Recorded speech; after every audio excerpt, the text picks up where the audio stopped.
டாபர் ஆமலா நெல்லி hair oil வழங்கும் ஒரு கை ஓசை. உங்க அம்மா ரவியை கொலை பண்ணிட்டா. நீ கோவத்துல அவளுக்கு சாபம் விடாதம்மா. பாவம், அவ 3 பிள்ளைகளை வச்சிருக்கா. உனக்கு என்ன தெரியும் அவளை பத்தி? எனக்கு என்ன ஆகுமோ நினைச்சு நீ பயப்படாதன்னு. உண்மைக்கு ஒரு சக்தி இருந்தா அது கண்டிப்பா வெளியே வரும். ஆனா நான் ஜெயிலுக்கு போனதை காரணமா வச்சு அந்த ஆளு நவீனியா என்கிட்ட இருந்து பிரிக்க பாப்பாரு. வசந்தி அத்தை போய் சண்டை போட்டு வந்தது என்னமோ உண்மைதான். ஆனா வைசாலி அத்தை தன் புருஷனை கொன்னது வசந்தி தானே அடிச்சு சொல்றாங்க. வைசாலி அத்தை சந்தேகமா கூட சொல்லல.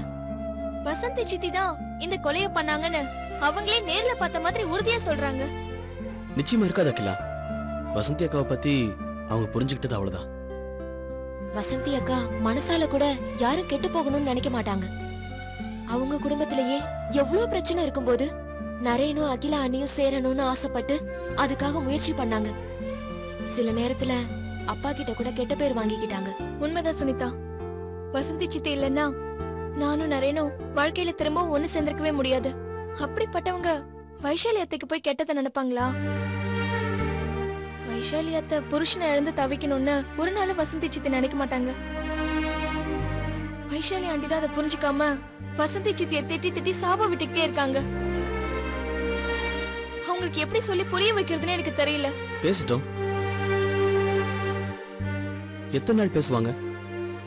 இப்போ அவங்க புருஷனை பறி கொடுத்த வருத்தத்துல இருப்பாங்க. இப்படி ஒரு இழப்பை சந்திச்ச இந்த நேரத்துல சுயமா எதையுமே யோசிக்க முடியாது. கொஞ்ச நாள் போய் அவங்களுக்கு மனசு தெளிவாகட்டும். அதுக்கப்புறம் வசந்தி அக்கா பேசினது தப்புன்னு அவங்களே புரிஞ்சுக்குவாங்க.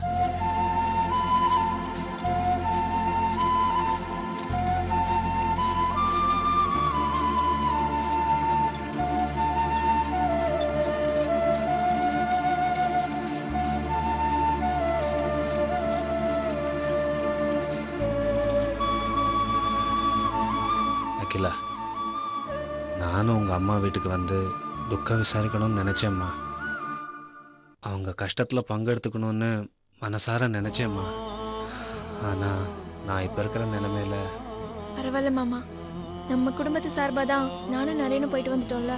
ரொம்ப வருத்தமாக இருக்குமா. வைஷாலி நல்லவளோ கெட்டவளோ அவள் இப்படி வேணா இருந்துட்டு போட்டோம். ஆனால் அவளுக்கு இந்த சின்ன வயசில் இவ்வளோ பெரிய தண்டனை கிடைச்சிருக்க கூடாதுமா. யாரையுமே தண்டிக்கிறத விட அவங்க திருந்தி வாழ்றதுக்கு ஒரு சந்தர்ப்பம் கொடுக்கணும். அதுதான் நல்லது. அதுதான் மனிதாபிமானமும் கூட.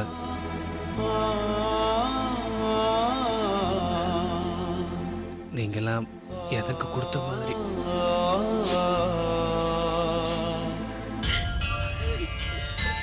அழாதீங்க மாமா. பானு, போதுமா. எனக்காக நீங்க அழுததெல்லாம் போதும். உங்க எல்லாருக்கும் என் மேல இருந்த பெரிய மனசும் இரக்கமும் வைஷாலி மேல கடவுளுக்கு இல்லாம போயிடுச்சேம்மா. அவளை நினைச்சாதான் எனக்கு ரொம்ப வருத்தமா இருக்குமா. மாமா, நாங்க என்னமா அவங்க பெருசா பண்ணிட்டோம்? ஒவ்வொரு மனுஷனுக்கும் சின்ன சின்ன குறைகள் இருக்கதான் செய்யும். குறையில்லாத மனுஷன் இந்த உலகத்துல யார் இருக்கா சொல்லுங்க? கடவுளே சில நேரத்துல குறை சொல்றோம், திட்டுறோம். அதுக்காக அவர் வெறுத்துட முடியுமா? இல்ல, கடவுள் இல்லாம இந்த உலகம் தான் ஏங்குமா? இந்த குடும்பத்துக்கு நீங்க தலைவர் மாமா. இந்த குடும்பம் இவ்வளவு தூரம் வளர்ந்து வந்து நின்று இருக்குன்னா அது உங்களால மட்டும்தான். ஒரு குடும்பத்தை உருவாக்கி அதை கட்டி காப்பாத்துறதுங்கிறது சாதாரண விஷயம் இல்ல மாமா. அது தெய்வ அனுகிரகம் இருந்தாதான் அதெல்லாம் நடக்கும். நீங்க எப்பவுமே எங்க கூட இருக்கணும் தான் நாங்க எல்லாருமே ஆசைப்படுறோம். நீங்க இல்லாம இந்த குடும்பத்தை எங்களால நினைச்சு கூட பார்க்க முடியல மாமா. மன்னிக்கிறது சாதாரண விஷயம் இல்லம்மா. அதுக்கெல்லாம் பெரிய மனசு வேணும். நான் என் மனசளவுல கெட்டு போயிருந்தாலும் எனக்கும் சேர்த்து உங்க எல்லாருக்குமே கடவுள் நல்ல மனசை கொடுத்துருக்காருமா. அதனாலதான் நான் இப்போ ஒரு மனுஷனா இருக்கேன். நான் செஞ்ச பாவத்துக்கு எனக்கு நடந்த விபத்துல நான் செத்து போயிருக்கணும். பானுவோட அப்பாவித்தனமும் உங்க எல்லாரோட அன்பும் தாமா என்னை காப்பாத்திருக்கு. என்ன விடுங்க, நான் வயசானவன். சின்ன வயசு மரணங்கிறது கொடிய தண்டனம்மா. போனவங்களுக்கு மட்டும் இல்லை, அவங்கள நம்பி இருந்தவங்களுக்கும் அது பெரிய தண்டனை. வைஷாலிக்காக நான் ரொம்ப வருத்தப்படுறேன். ஒவ்வொரு பொண்ணுக்கும் புருஷங்கிற உறவு எவ்வளவு முக்கியம்னு எனக்கு தெரியும். ஒருவேளை எனக்கு நடந்த விபத்துல நான் போய் சேர்ந்திருந்தா சத்தியமா பானு உயிரோடவே இருந்திருக்க மாட்டான். எனக்கு அவளை பத்தி நல்லா தெரியும். ஒவ்வொரு ஆம்பளையும் தப்பு பண்றதுக்கு முன்னாடி தன்னை பெத்த தாயை நினைக்கணும், தன்னை நம்பி வந்த பொண்டாட்டியை நினைக்கணும்.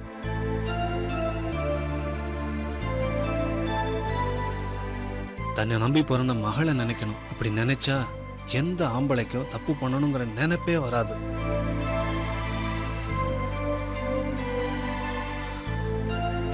நீங்க எல்லாரும் சேர்ந்துதான் பானுவோட தாலியை காப்பாத்தி கொடுத்துருக்கீங்க. வைஷாலிக்கு உங்களை மாதிரி நல்ல உறவுகள் பக்கத்துல இல்லாம போயிடுச்சேம்மா. பாவம் அவ.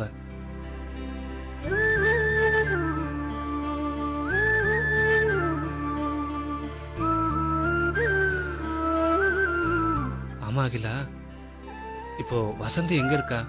போலீஸ் ஸ்டேஷன்ல தான்ப்பா இருக்காங்க. அகிலா வீட்டுக்கு போயிட்டு அப்படியே போலீஸ் ஸ்டேஷன் போயிட்டு வசந்தி அத்தை பார்த்துட்டு தான்ப்பா வரோம். சித்தி பாவம் எங்களை பார்த்தது ரொம்ப அழுதுட்டாங்க. அவங்களுக்கு தமல கொலைப்பழி விழுந்தது கூட பெருசா தெரியல. வைஷாலி அத்தைக்கு இப்படி ஆயிடுச்சேன்னு அவங்க நினைச்சு ரொம்ப வருத்தப்பட்டாங்க. நரேன், நானும் பானுவும் வசந்தியை போய் பார்த்துட்டு வரோமே. இல்ல வேண்டாம்ப்பா, இன்னும் கொஞ்ச நேரத்துல அவங்கள கோர்ட்டு கொண்டு போயிடுவாங்க. நீங்க அங்க போறதுக்குள்ள அவங்கள கூட்டிட்டு போயிடுவாங்க. நம்ம குடும்பம் நல்லா இருக்கணும்னு நினைச்சவப்பா அந்த வசந்தி. கடவுள் அவளையும் அவ குழந்தைகளையும் காப்பாத்துட்டோம். பானு, எனக்கு கொஞ்சம் தண்ணி கொண்டாயே. இந்த கொண்டு வரங்க.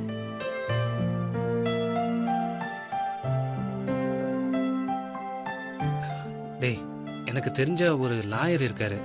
அவர்கிட்ட வசந்தி கேஸ்ல ஏதாவது உதவி பண்ண முடியுமான்னு கேட்டு பார்க்கறேன்.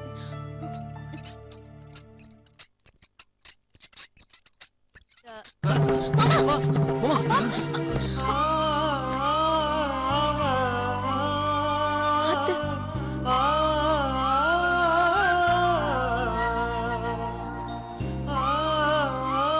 தேங்க்ஸ் அகிலா. விழ இருந்தவனை காப்பாத்திருக்க. நான் இதை சொல்லலம்மா, வாழ்க்கையில விழ இருந்தவனை காப்பாத்திருக்கேன்னு சொன்னேன். ஒரு புள்ள கீழே விழும்போது பெத்த தாய் எப்படி பதறுவாளோ அப்படித்தாம்மா நான் உன்னை பார்க்கறேன்.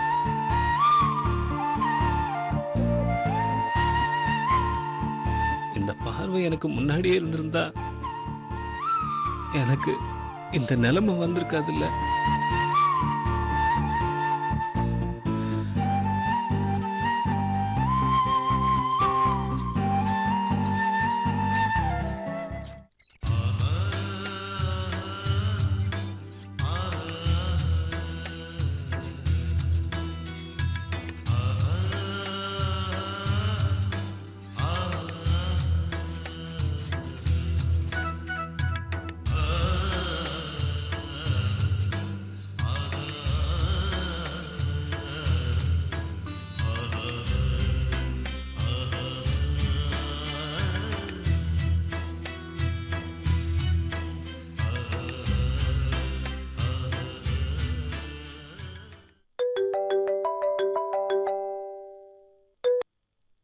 சொல்லுங்க மேனேஜர்.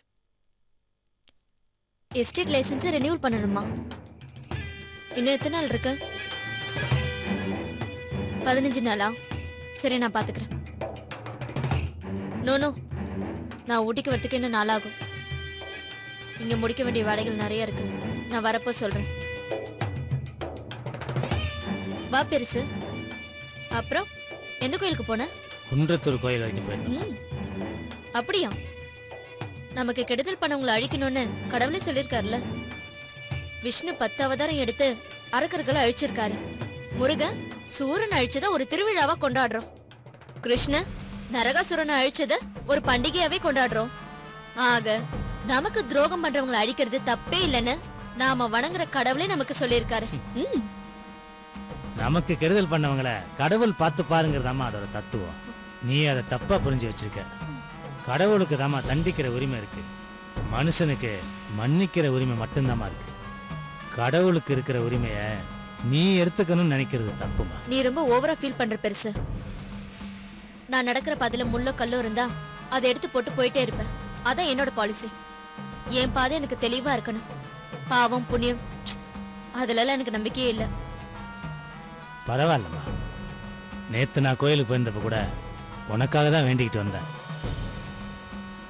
உன் மனசும் ஒரு நாள் மாறும், உனக்கும் ஒரு நாள் அமைதியான வாழ்க்கை வரும்.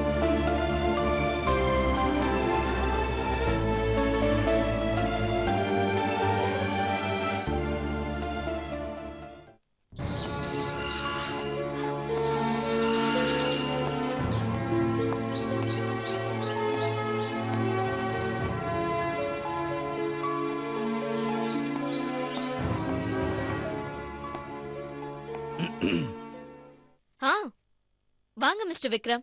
என்ன திடீர்னு இந்த பக்கம்? உங்களை பார்க்க வேண்டிய நேரம் வந்துருச்சு. இருந்தாலே வந்தா உட்காருங்க.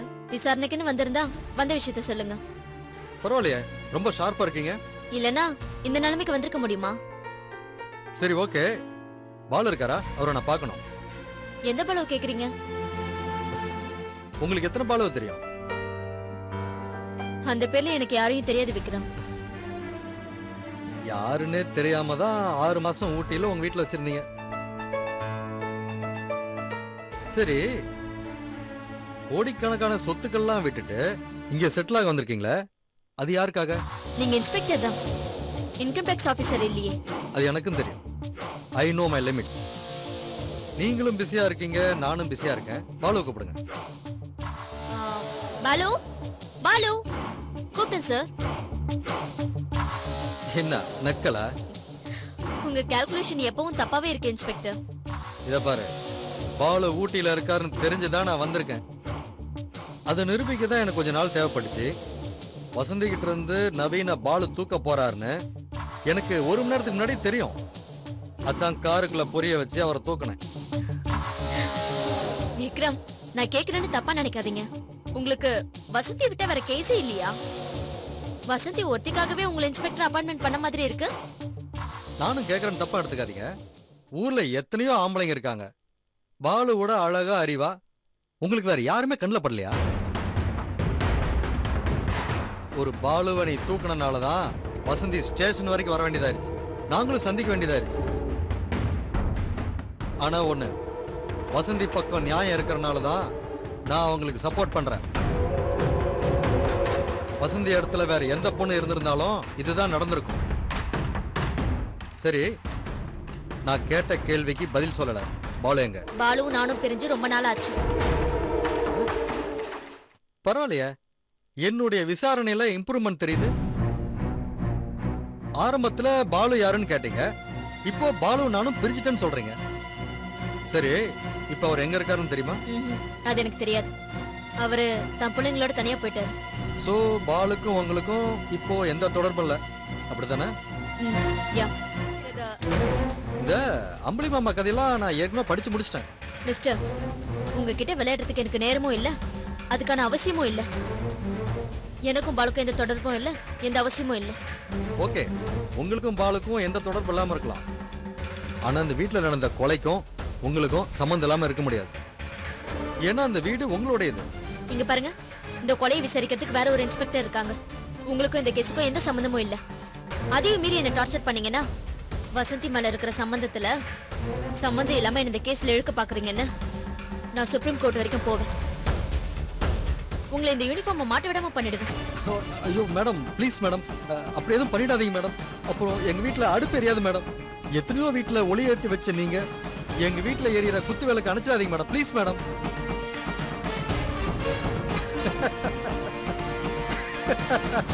இப்படி எல்லாம் கெஞ்சவன் பாத்தியா?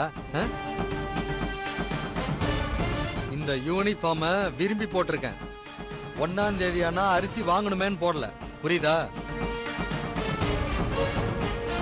நீங்க பாலுவோட சேர்ந்து என்னென்ன நாடகம் ஆடுறீங்கன்னு எனக்கு நல்லாவே தெரியும். வசந்தியை அழிக்கணும்னு உங்களுக்கு வேற ஏதோ மோட்டிவ் இருக்கு, அது வேணா எனக்கு நல்லாவே புரியுது. ஆனா வசந்திக்கும் உங்களுக்கும் என்ன சம்பந்தம்? எதுக்காக அவங்கள இப்படி இழுக்கடிக்கிறீங்க? அதான் எனக்கு கொஞ்சம் குழப்பமா இருக்கு. கண்டுபிடிக்கிறேன், கூடிய சீக்கிரம் நான் கண்டுபிடிப்பேன். பெரிய பிசினஸை விட்டுட்டு சொந்த ஊரை மாத்திக்கிட்டு வர்ற அளவுக்கு பாலு ஒன்றும் பெரிய அப்பா டக்கர் இல்ல. சோ உங்க மனசுல ஏதோ ஒரு நோக்கம் இருக்கு.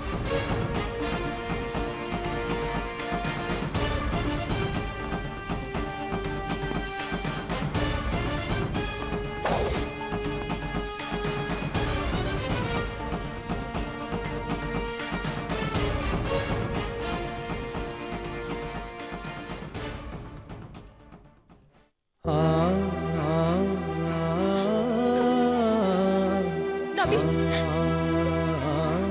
சீக்கிரமா பார்த்துட்டு கிளம்புங்க.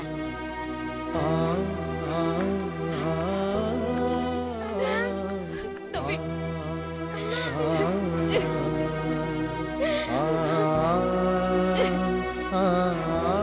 நவீன், வீட்டுக்கு போலாமா?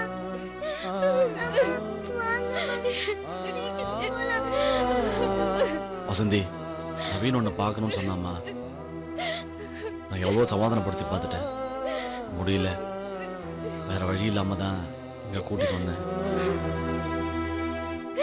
இந்த நிலைமையில நீ இவனை பாப்பியோன்னு தயக்கமா இருந்துச்சு. இவனாலதானே என்ன பார்க்க முடியாது. இவனுக்கு பார்வை இருந்து என்ன இந்த கோலத்துல பார்த்திருந்தா நிச்சயமா இவனால தாங்கி இருக்க முடியாது.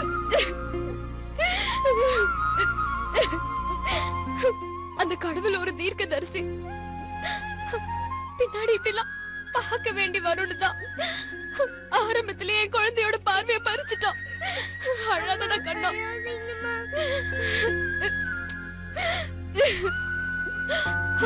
நான் ஒரு முட்டாள். நவீனை வச்சுட்டு நான் அழுதுட்டு இருந்தா அவனால அதை தாங்கிக்கவே முடியாது. ராத்திரி எல்லாம் இதை நினைச்சு அழுதுகிட்டே இருப்பான்.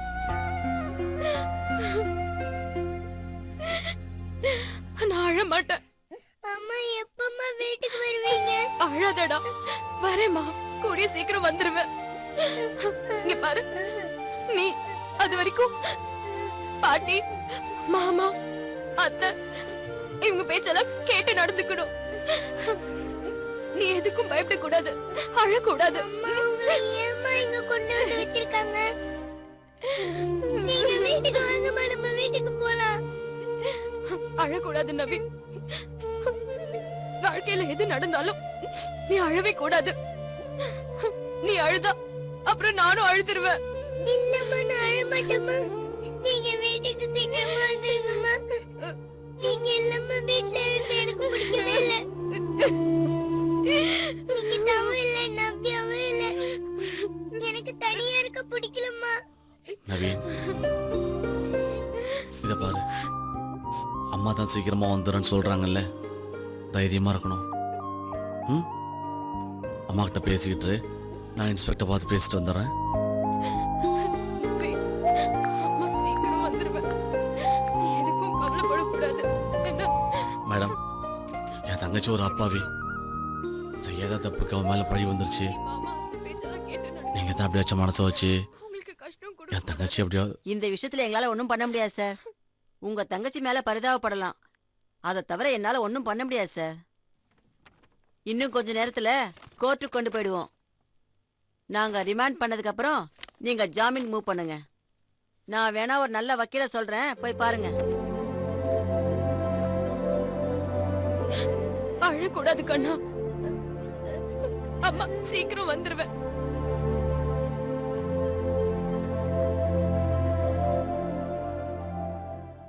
நிகிதா, நவ்யா, அம்மா நிகிதா, நவ்யா, நிகிதா. என்னப்பா? ஆளுக்கு ஒரு பிளேட் எடுத்துட்டு வாங்க. அப்பா உங்களுக்கு தோசை சுட்டு தரேன். உங்களுக்கு பிடிச்ச தேங்காய் சட்னியா அரைச்சு வச்சிருக்கேன், சரியா? அப்பா எனக்கு வேண்டாம்ப்பா, பசிக்கல.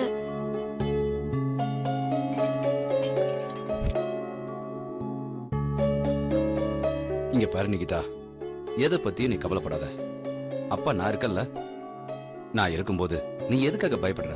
எல்லாம் நல்லபடியா நடக்கும். இல்லப்பா, அம்மா. அம்மாக்கு ஒண்ணும் ஆகாதுமா. நான் வக்கீல பார்த்து பேசிட்டு தான் இருக்கேன். நீங்க 2 பேரும் சிரிச்ச முகமா இருந்தாதான் என்னால எல்லா வேலையும் பார்க்க முடியும்.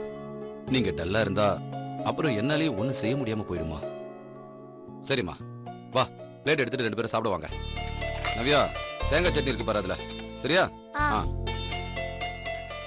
எடுத்து அக்காவுக்கும் கொடு. சரிப்பா. பாத்துப்பா. பசிக்கலையா? அடடடடடா, என் பொண்ணுங்களோட கொஞ்ச நேரம் சந்தோஷமா இருக்க விட மாட்டாங்க போல இருக்க. எத்தனை நாள் ஆச்சு நான் உங்களுக்கு தோசை எல்லாம் சுட்டு கொடுத்து. தோ வரேன்.